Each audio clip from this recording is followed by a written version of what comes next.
everyone, it's Laura, and today I'm here to talk to you about Circe.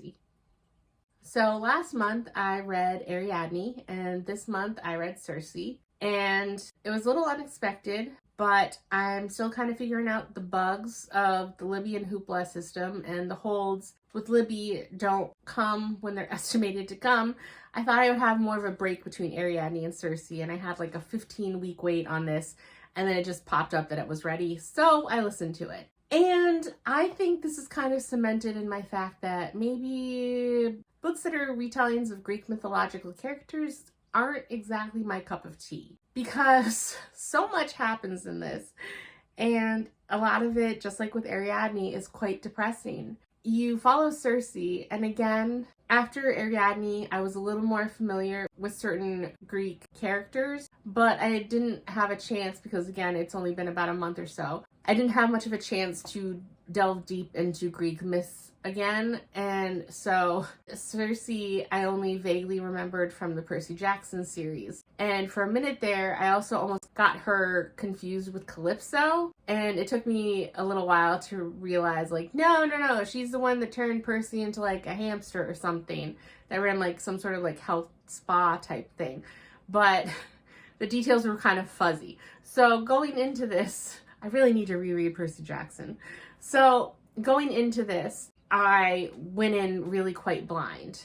And so she is the daughter of a Titan, Helios, the sun god, before the Olympians took over, and kind of a nymph of her with her mom. Her mom was the daughter of the Titan Oceanus. And so she is from Titan blood both ways, but she was the firstborn and basically considered a disappointment. And she ended up going on to have 3 more siblings, and she was always the odd one out in her family. She was belittled by both her parents, mocked by her siblings, her middle siblings. They ended up being really close and mocking her relentlessly. And when her youngest sibling, Aedes, was born, she took care of him because at that point, for whatever reason, neither of her parents seemed to care, and none of the maids wanted to take on the responsibility. So she kind of raised him. And so you thought for a little while that they were going to be close, but then when he matured, he kind of pulled away from her, and then he went off to do his own thing and have his own kingdom, and she wanted to go with him, and he basically refused her. So she was left all alone again, and I felt so bad for her. And time goes on, and she meets a lot of different characters that are important. She meets Prometheus, and it's so depressing for so long. And she finally discovers that she has these powers of transformation and witchcraft. And she finally kind of tries to stand up to her father, pays a heavy price for it. And then the Titans and the Olympians are in a very uneasy truce. And so her father has to basically, once it's discovered that all his children have some sort of witchcraft available to them, he has to report it to Zeus because he doesn't want Zeus to find out some other way. And because of the tact that Circe took in telling her father about it in his throne room with loads and loads of witnesses, she is the only one that's punished for it and banished to her island for exile. And it's a wonderful island that has, beautiful crops and a house that cleans itself with pantries that never end. And she's just there alone. So it's still a prison. And you just feel so bad for her in a lot of this. But at the same point, you want her to stand up for herself. But you know that so many Greek tales aren't happy. And so while I continue to read, I'm like, is anything good gonna happen to her? Is it gonna come to bite her in the butt later? And it wasn't exactly a pleasant read. And it was funny because I didn't realize that her sister is Pasiphae, Ariadne's mother. So when she was born, I was like, wait, the same, what? And so she ends up going to help her sister when her sister births the Minotaur, and she has a brief interaction with Daedalus and Ariadne. So that was interesting because this book took a completely different tone when it came to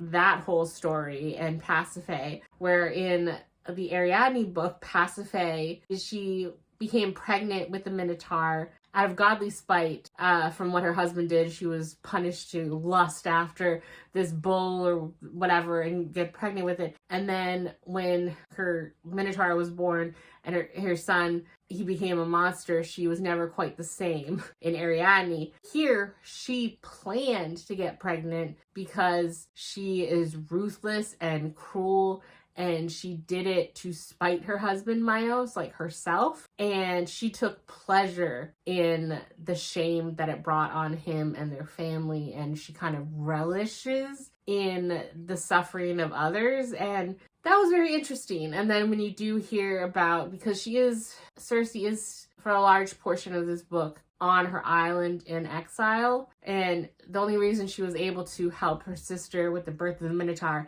is she was given basically a hall pass by the gods to go attend her sister and then come back. And so she only is able to hear about the outside world from the scarce visitors that come to her island. And sometimes it's gods. Hermes shows up a few times. Sometimes it's men. And so even the whole myth of Ariadne is different. Her life and what happens to her in the Ariadne book is different than what happens to Ariadne in here. So when I read Ariadne and kind of saw the different myths and how there are different takes on her life, seeing just a different one in this different book, it was interesting. And seeing her turn some of the men that come to stop at her place into animals, like she does with Percy, I understand her thought process more here. So I found Circe overall almost a pitiful character at the beginning, because she basically had nowhere else to go. She didn't have the power that could back up any words if she tried to stand up for herself before. She, despite having direct lineage from two big titans, she wasn't blessed with like superhuman strength or anything like that. And so she was just considered a lowly nymph herself. So I don't know what she could have done differently, but she's very pitiful because of all she puts up with and what she has to live for thousands of years with. And so towards the end, when she kind of comes more into herself on her island, I do like seeing her character arc and her journey and kind of figuring out who she really is and not who her environment and her upbringing have caused her to be, and who she truly is and what she truly wants. So I did overall like the ending and her journey, but just so much of it was so depressing to read, and just the abuse that all of her family members, and even just the vitriol that some of the gods that talk to her,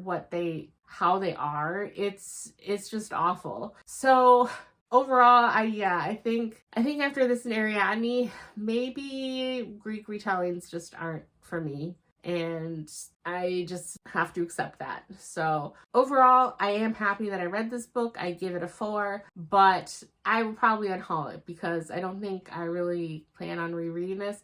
I could change my mind, who knows, but for now I'm putting it in the unhaul pile. So 4. That's all my thoughts on this book, and I will see you in the next one. Bye!